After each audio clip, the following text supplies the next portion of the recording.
उदयपुर में जो विधानसभा चुनाव अगले महीने होने वाले हैं, उसकी वोटिंग की प्रक्रिया 30 नवंबर से शुरू हो जाएगी।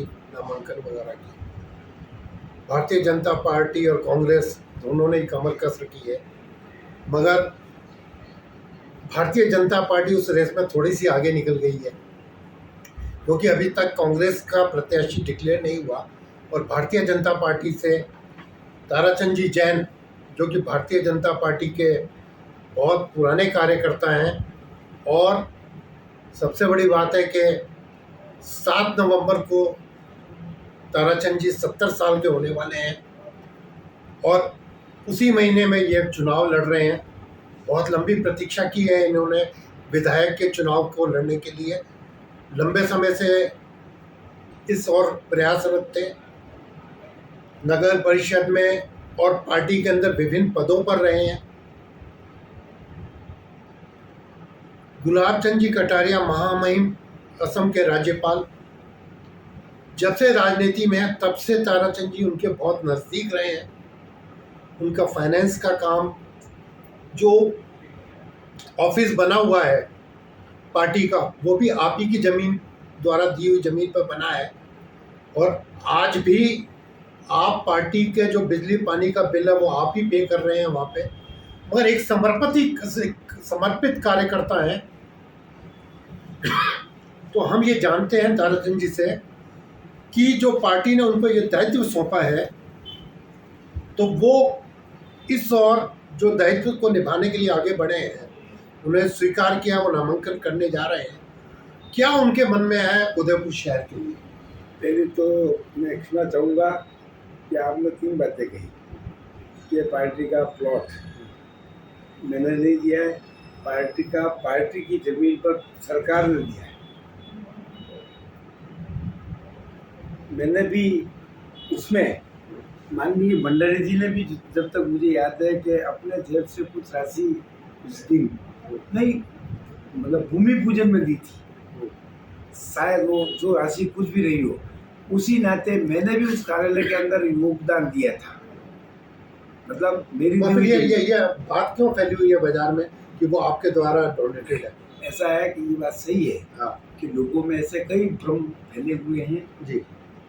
पार्टी में योगदान मैंने निश्चित किया है, लेकिन बहुत बड़ा योगदान होगा या तो? मेरी बात सुनो आप जी। ऐसा है कि मतलब थोड़ा सा साधारण कार्यकर्ता से मैं संपन्न था जी। उससे मेरी जिम्मेदारी, मेरी मतलब आर्थिक स्थिति से थी जी। और फाइनेंस का काम मैंने कभी नहीं देखा गुलाब जी का। जी जी। नहीं, फाइनेंस का मतलब आप जो चुनाव के अंदर आप सुनना, उनका पीछे रहकर बात तो सुनना, मैं बता दूं आप जी।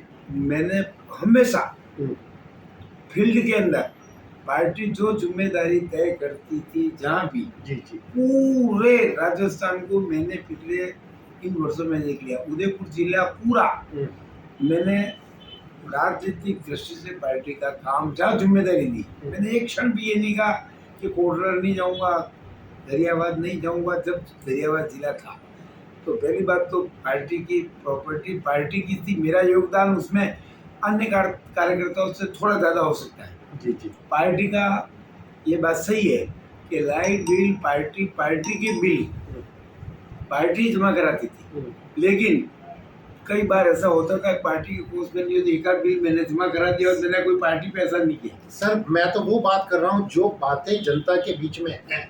मैं तो जनता की और बीच में कड़ी मात्र हूँ।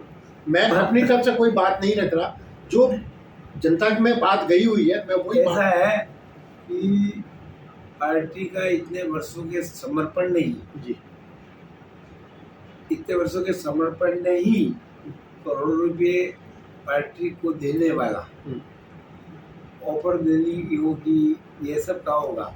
लेकिन मैं उन सौभाग्यशाली कार्यकर्ताओं में से हूँ कि उनमें से ये बात सही है कि पार्टी की रीति नीति बनती है 75 के बाद। पार्टी राजनीति से प्रत्यक्ष जिम्मेदारी से मेरा तात्पर्य चुनाव लड़ने वाली, हाँ, चुनाव लड़ने वाली जिम्मेदारी से मुक्त कर देती है। संरक्षक मंडल में डाल देती है। हाँ, संरक्षक मंडल बात नहीं, अन्य जिम्मेदारी देते हैं, वो तो 85 में डालते हैं जी फिर 75 से भी कर सकते हैं हम काम, जी जी कोई देवे। तो इन सारी परिस्थितियों को पार्टी ने देखकर जी निश्चित रूप से जिस दिन 75 पूरे होंगे तो मैं उसी स्थिति में आ जाऊंगा। हाँ। तो उस सारी परिस्थितियों को ध्यान में रखकर पार्टी ने निर्णय लिया है। इससे अगले जो विधानसभा चुनाव होंगे हाँ, तब तक आप 75 के हो जाएंगे। बिल्कुल जी मुझे कोई कहने में नहीं आ रही। पहली बात तो मैं टिकट मांगूंगा नहीं। अभी भी आपने पिछले साल 6 महीने से, साल भर से जी कहा ना, तो मैंने कुछ मतलब ये नहीं कहता हूँ मैंने टिकट मांगा नहीं, जबरदस्ती मेरे पास थोपा है, जी जी मैं ये भी नहीं कहता। जी लेकिन पार्टी को ये कहा है कि मैं 70 वर्ष का हूँ, ये बात मुझे 8-9 महीने पहले उन्होंने 69 पूरे होके मैं इस लाइन में हूँ। पार्टी ठीक समझे, संघ विचार परिवार, अपने पार्टी की कोर कमेटी और हमारा जो भी वरिष्ठ नेता गुलाब चंद जी कटारिया से सबकी राय बने तो मेरा विचार करें, ये बात जरूर मैंने पहुँचाई है। लेकिन आपने कहीं पर भी इस पिछले टिकट की प्रक्रिया के अंदर मैंने ऐसा कोई कदम नहीं उठाया और पार्टी की मंच पे ऐसा कोई प्रयास किया कि जिसके अंदर मतलब मुझे आज टिकट नहीं मिलता तब भी मेरे मुंह से एक लाइन नहीं निकलती। मगर आप नगर निगम में एक समिति के अध्यक्ष भी है इस समय में। हाँ, तो आप एक पद पर रहते हुए आपको पार्टी ने ये दूसरी जिम्मेदारी दी है विधानसभा चुनाव लड़ने की। ऐसा है कि मुझे ये नहीं कहना चाहिए। जी अब ठीक है, पार्टी का आदेश था, जी ऐसे इससे कई बड़े अवसर मेरे लिए पार्टी ने सोचे थे जी पूर्व में। जी सभापति का भी सोचा होगा और सभापति का भी 25 वर्ष पहले सोचा था। जी जी लेकिन जिस दिन आपने समाचार पत्रों के माध्यम से भी पढ़ा होगा, जिस दिन नगर निगम की समितियों का था डायरेक्ट आदेश था कि आपको लड़ना हमारा फैसला है, अखबारों में पढ़ा होगा। जी जी तो मैं उन कार्यकर्ताओं में से हूँ कि न तो कोई मेरी कंडीशन थी न सोच था। ये बात सही है कि मुझे पार्षद का टिकट दिया, पार्षद बना, लेकिन मेरे मन में ये जरूर था कि यार सभापति बन जाते तो सभापति बन नहीं सकता था। मतलब उपसभापति सभापति बन के क्या कहते हैं, कोई बड़ी पोस्ट नहीं है। मुझे स्वयं को मालूम है कि पिछले 5 उपसभापतियों को कभी हस्ताक्षर का मौका ही नहीं मिला है। ये बात सही है कि पारस जी सौभाग्यशाली है कि उनको हमारे महापौर साहब ने आपकी भी कुछ मतलब। मगर सर ये लड़ाई तो हीरालाल कटारिया ने लड़ी थी जब किरण महेश्वरी का टाइम था। उन्होंने ऑफिस भी नहीं था उपसभापति का, तो हीरालाल कटारिया ने ऑफिस बनवाया, वहाँ बैठना शुरू किया। ये लड़ाई तो तब से सभापति और सभापति की रही। हाँ, और उसके बाद जितने भी सभापति रहे ये सभी जगह, मतलब मैं आपकी पारस या इनकी नहीं कह रहा हूँ, मेरे राजनीतिक क्षेत्र के अंदर जितने भी उप सरपंच, उसको एक दिन भी सरपंच का दायित्व मिलता है। चेयरमैन में वाइस चेयरमैन को देता है, मंत्री उप मंत्री को नहीं देता है। सभी अपने अधिकारों को अपने हाथों में ही रखना चाहते हैं। लेकिन महापौर साहब, वास्तव में उनका आभार और धन्यवाद प्रेषित करता हूँ कि उन्होंने अपने कई अधिकार उनको डाइवर्ट कर रखे उप महापौर जी पर रखे। मगर उप महापौर जी तो सबसे ज्यादा इस समय आपके खिलाफ पूरा यात्रा निकाली उन्होंने। ये सुनो, ऐसा है कि मैं इस प्रक्रिया के अंदर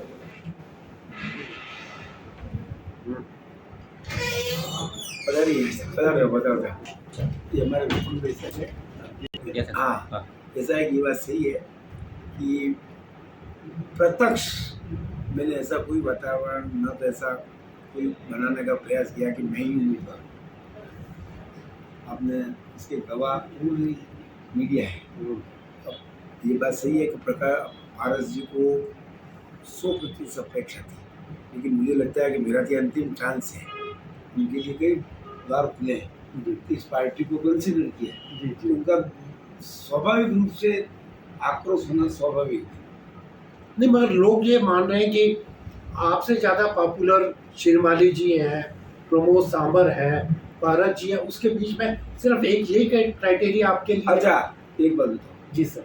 आप मेरे से 30 वर्ष 35 वर्ष से 40 वर्ष से आप 40 चलो बात ऐसा मैंने राजनीतिक जीवन के अंदर पॉपुलरिटी का कोई काम किया बता दो आप।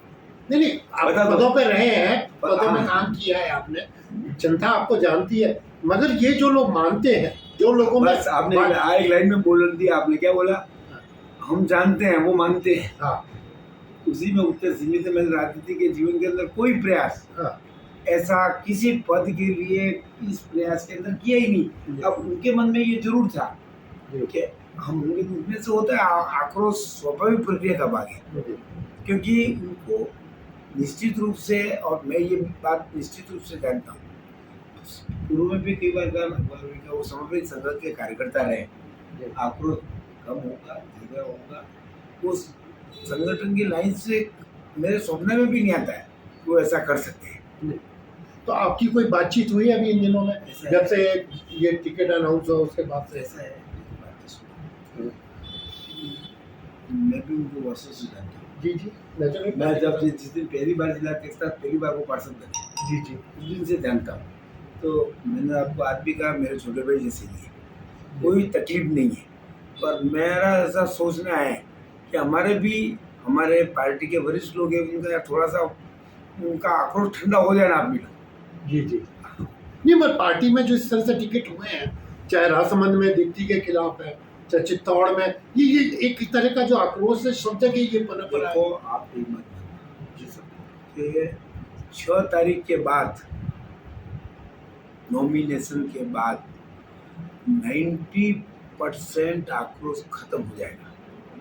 बस सभी की महत्वाकांक्षा होती है इस प्रक्रिया में भाग लेते हैं, जो समर्पित कार्यकर्ता होगा और जिसको 1% होता है कि किसी का हक वो मानता है, पार्टी को पार्टी तक वो बात नहीं पहुंची हो तो वहां जरूर आक्रोश जिंदा रह सकता है।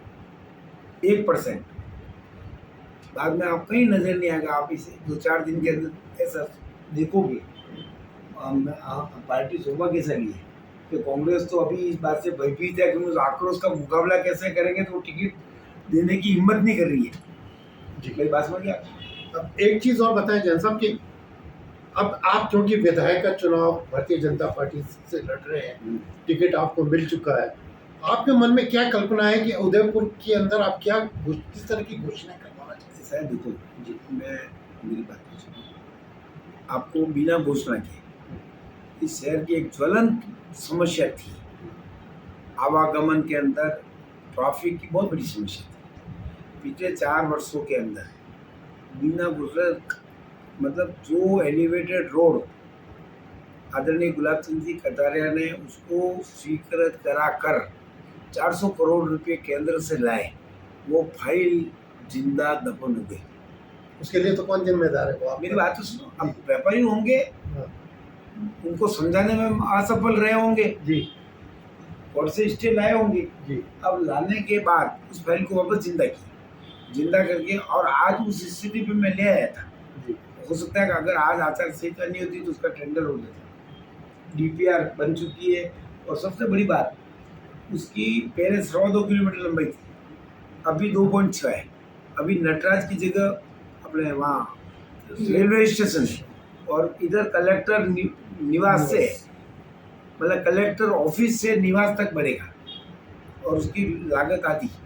तो फिर कोर्ट की जो मेन है, कोर्ट की एंट्री बंद हो जाएगी? नहीं, उठाव तो कलेक्ट्रेट से करेंगे तो उठाव वहाँ तो आएगा, कोर्ट उसके नीचे नहीं, खत्म कलेक्ट्रेट के निवास पे होगा, तो उसके नीचे 2 स्पान निकलेंगे, एक तो जाएगा इधर शास्त्री सर्कल, दूसरा हॉस्पिटल जी। नहीं पर रास्ता तो कोर्ट के सामने से ही जाएगा ना, तो ढलान तो आएगा उस तरफ। मेरी बात तो सुनो, मैं आपको ये कह देता हूँ कि ये लास्ट में डीपीआर बनी है, मैंने एक क्षण जी, एक डिजाइन महापौर जी ने देखी, एक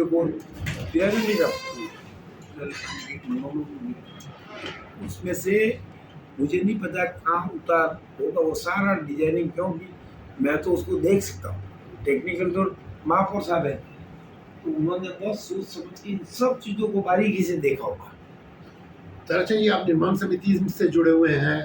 उदयपुर के अंदर जो ऐसे इलाके हैं जहां आज भी सड़कें नहीं है, निर्माण नहीं हुआ, कुछ डूब क्षेत्र के नाम पे डाल दी गई, कुछ और नाम से डाल के विकास पूरा नहीं हुआ, तो वो लोग आज भी विकास की धारा से बहुत दूर है।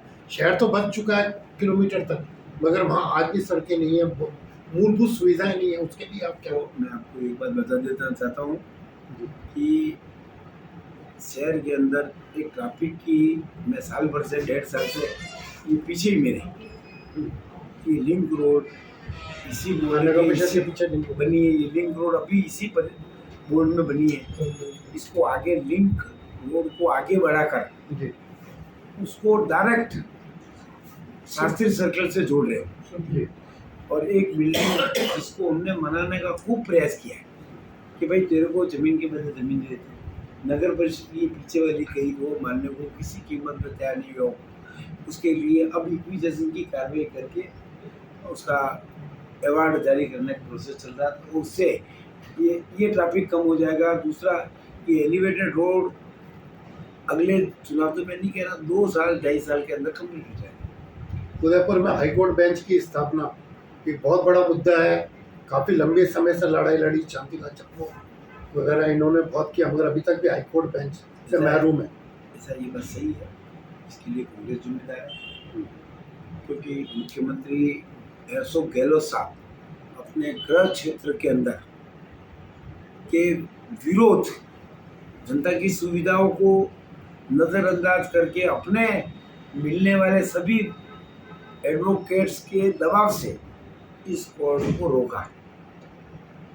कई बार ये मुद्दा आया, लेकिन हमारे केंद्रीय मंत्री अर्जुन राम जी मेघवाल का मैं आभार व्यक्त करता हूँ कि उन्होंने ये बात हमारे आदरणीय लक्ष्मी कटारिया और हमारे सारे वकीलों को ये आश्वासन दिया है कि तीनों कोर्टें जो वर्चुअल कोर्टें तीनों एक साथ खुलेगी। इसके लिए दूसरी कांग्रेस झीलों के लेकर झीलों की जो स्थिति है वो भी अभी ठीक नहीं है शहर की, और दूसरा आसपास का जो सुंदरता है पहाड़ियों की वो भी करती जा रही है बहुत ज़्यादा। ऐसा है, ये बात सही है। क्योंकि मैंने तो जिंदगी में इस दृष्टि से देखा नहीं, मुझे कहना वापस नहीं, पार्टी का काम के अलावा कुछ देखा नहीं। ये बात सही है कि हर 5 साल में इस तरह की परिस्थितियाँ पैदा हो रही है, सरकार बदल जाती है, कुछ सरकार करने जाए दूसरी सरकार आ जाती है। इन सब के अंदर मैं आपको कहूँगा कि उसकी गहराई के अंदर जाके देखो तो सब परिस्थितियों के लिए कांग्रेस जिम्मेदार है। आप एक भी बता दीजिए जिसके लिए बीजेपी उन परिस्थितियों के लिए जिम्मेदार है। सर, उदयपुर से ब्रॉडगेज लाइन खुली, मगर उदयपुर से बॉम्बे तक की गाड़ी नहीं मिल रही, इसके लिए तो केंद्र सरकार जिम्मेदार है। ऐसा है, देखो बात सुनिए जी कि जिस दिन से नरेंद्र मोदी प्रधानमंत्री बने हैं, मेरा अंदाज है 20 साल से भी ऊपर ब्रॉडगेज की घोषणा हुई है। 12-13 साल तक तो एक पैसे का काम नहीं हुआ। नरेंद्र मोदी की सरकार बनी में ब्रॉडगेज छूट गया। अहमदाबाद की इलेक्ट्रीफाइड की तैयारी चल रही है, लाइन चालू हो गई है। नहीं, मगर जो बॉम्बे तक सीधी गाड़ी मिलनी चाहिए। और अब मैं कह रहा हूँ आप इलेक्ट्रीफाइड का इंतजार करिए, क्योंकि मुंबई से दिल्ली सारी इलेक्ट्रीफाइड। अब डीजल का इंजन, मैं आपको गारंटी पूर्वक कह रहा हूँ, इस बजट सत्र के पहले और दिसंबर के तक इलेक्ट्रीफाइड कंप्लीट हो जाएगी। और पुरानी सरकारें सब लोग लुभावने नारे देते थे, ये ट्रेन चलाएंगे। आपने देखा होगा कि इन 2 वर्षों के अंदर 60 से 160 पे नरेंद्र मोदी ने विदेशों के अंदर देखने जाते थे कि ये ट्रेनें ऐसी फास्ट होती है, बुलेट होती है। अब बुलेट के लिए भी ये जिम्मेदार, दिल्ली से बम्बई बुलेट की घोषणा की, वहीं महाराष्ट्र के अंदर उन्होंने अड़ंगा लगा दिया और उसके लिए जिम्मेदार है। सर, स्मार्ट सिटी का काम चला, निर्माण समिति के अध्यक्ष हैं आप, जो पूरा लाभ मिलना चाहिए था स्मार्ट सिटी का वो बहुत महरूम है उदयपुर, और सिर्फ 17 वार्ड स्मार्ट सिटी बन भी गए, तो बाकी का क्या होगा शहर? ऐसा है कि पहले तो मीडिया को धन्यवाद देने चाहिए कि देश भर के अंदर 5 लाख की जनसंख्या वाला एक भी प्रांत, एक भी शहर ऐसा नहीं था कि जो ये स्मार्ट सिटी से जुड़ा। प्रधानमंत्री जी ने पहली लिस्ट के अंदर 20 शहरों में उदयपुर का चयन किया। आज आप इसकी गहराई में जाओगे ना, पूरी पार्लियामेंट बनने में 850-900 करोड़ ही खर्च हुए ना, और एक उदयपुर के 17 वार्डों के लिए 1200 करोड़ रुपए दिए। मेरा आपसे आग्रह है कि पहले सरकार को धन्यवाद दो। और आज शहर के अंदर नगर निगम के अंदर मैं निर्माण समिति का अध्यक्ष हूँ। मेरा अंदाज है इस 7 वार्डों के लिए मेरे को नगर निगम का मात्र परफेक्ट आंकड़ा नहीं, 5 करोड़ के अंदर सारा विकास हो गया नरेंद्र मोदी। और नहीं तो ये 50 करोड़ रुपये इन वार्डों पे खर्च करना पड़ता। आज आप धीरे धीरे आप देखोगे ये बात सही है, थोड़ा सा काम विलम्ब हुआ, कोरोना की वजह से रहा हुआ, लेकिन ये सारा है। दूसरी बात 50 वार्ड है। अभी हमारे हीरो मंडी सेक्टर वाले लोग उधर अपने नामों के हीरो मंडी सेक्टर 3, 4, 5 ये सारी अंडरग्राउंड सीवरेज चुक रही है, रोडें बन रही हैं। तो प्रधानमंत्री जी का ये सारे काम करने की जिम्मेदारी थी। वो देश को दिशा दे रहे थे कि भाई मैं अब ऐसा शहर बनाना चाहता हूँ। सारी सिटी बसें केंद्र ने दी है। उन्होंने कहा कि आप बसें में केंद्र सरकार देती है, आप MOU करके चलाओ। तो आप देख रहे हो कि एक टेम्पो का हम 100 रुपये 150 रुपये लेते थे ना, 10 रुपये में जा रहे हैं। तो और सेकेंड लॉट में भी बसें आ रही थी। और कांग्रेस राज के अंदर इतनी माफियागिरी थी कि सिटी बस का कोई लाइसेंस लेने को तैयार नहीं। सर उदयपुर पर्यटन नगरी है, रात के टाइम पर्यटन को खाना तक नहीं मिलता है। यहाँ पे नाइट बाजार की डिमांड हम पिछले 10 साल से उठा रहे हैं अखबारों के अंदर। नाइट बाजार नहीं खुल रहा, खाना नहीं मिलता, कई लोग बेचारे हाईवे पे जाते हैं, उनकी डेथ हो जाती है। ये कब तक आखिर नाइट बाजार का किया नहीं? मेरी बात तो सुनिए, पर्यटन विकास करना काफ़ी कुछ तो केंद्र सरकार के अधीन है। उधर नीमच माता का रोपवे बन रहा है, इधर रोपवे बन रहा है, लेकिन ये खाने के बाजार कहाँ खोलने, ये निर्णय केंद्र सरकार का नहीं है, राज्य सरकार का है। तो आपका निर्णय है, इस नगर परिषद को करना है निर्णय। मेरी बात तो सुनिए आप, तो इसके लिए जिम्मेदार सुनिए आप, वहाँ चौपाटी बड़ी बनाई है। अब मुझे ये बात सही है कि वो सारे 2011 तक चलती है। अब उसमें से आगामी समय में सर्वग्रामीण मुनि में पर्यटन के होटल उद्योग से, पत्रकारों से, जैसे ही मैं विधायक बनने की जिम्मेदारी जनता ने दी, तो प्रयास करूंगा कि इन सब मुद्दों पे मैं हिचक जो उदयपुर शहर के लिए आवश्यक है उसके लिए ऊपर स्तर पर चर्चा करूंगा, अधिकारियों से बात करूंगा। सरकार हमारी बननी है, ये तो आप भी मान रहे हो, केंद्र में भी हमारी आनी है। ये तो जनता पे, जनता, हाँ नहीं जनता नहीं, आप लोग कह रहे हो अरे जनता जनार्दन है, पर सुकून आप लोग दे रहे हो, मीडिया दे रहा है कि नहीं आ रही है। तो निश्चित रूप से हमारे लिए बहुत आसान हो जाएगा, केंद्र में और राज्य में एक सरकार बन जाएगी, तो हम इनको निश्चित रूप से पूरा करेंगे। जैन साहब मैं कटानी कर रहा था। अब क्योंकि गुलाब चंद जी कटारिया जो इस शहर के लिए बहुत समर्पित थे, राजनीति पे पूरा कंट्रोल, वो महामहिम बन के चले गए। लोगों को लगा कि शायद उदयपुर के अंदर भारतीय जनता पार्टी का जो नेतृत्व है वो ढीला पड़ गया। मगर वयोवृद्ध नेता 70 वर्ष के होने वाले हैं ताराचंद जी, राजनीति से जुड़े हुए हैं, वो विधायक का चुनाव लड़ रहे हैं। आने वाला समय बताएगा कि वो उदयपुर के अंदर क्या गुलाब चंद जी कटारिया की कमी को पूरा कर सकेंगे। ये तो समय बताएगा और आने वाला चुनाव बताएगा कि वो क्या वापस उनकी जगह भरेंगे विधानसभा में। बहुत बहुत धन्यवाद। एक लाइन बोल दूं मैं, और ऐसा है कि राजनीति के अंदर ये बात सही है कि मैं किसी विधायक MLA नहीं बना। मैं जीवन के 25 चुनाव पार्टी ने जहाँ जिम्मेदारी दी, जहाँ रेगिस्तान में कमल खिलाने का काम दिया, वो मैंने पार्टी में पूरा किया और इसमें भी निश्चित रूप से सफल होगा। धन्यवाद, बहुत बहुत धन्यवाद आपका।